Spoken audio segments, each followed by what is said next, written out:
Qonşu, sizdə belə yeşil qazan var idi, onu ver də mənə. Qonşu, yenə o yeşil qazan neyiniysən? Qonşu, pendir hazırlayıram da qaytaracağam. Yaxşı qonşu, gətirirəm.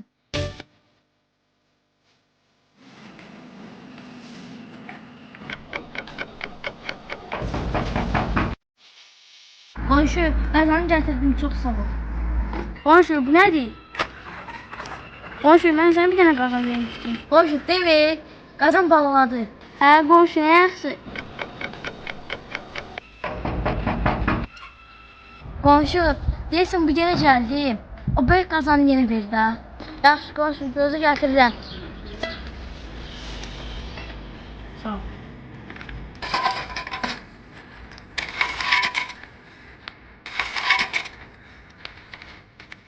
Belə şey olmaz. Qonşu üstündə mən qazanı gətirdim.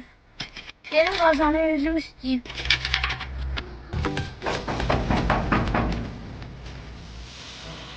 Qonşu, üstündə qazan gətirmişsən, bilirsən ki, mənə lazımdır da.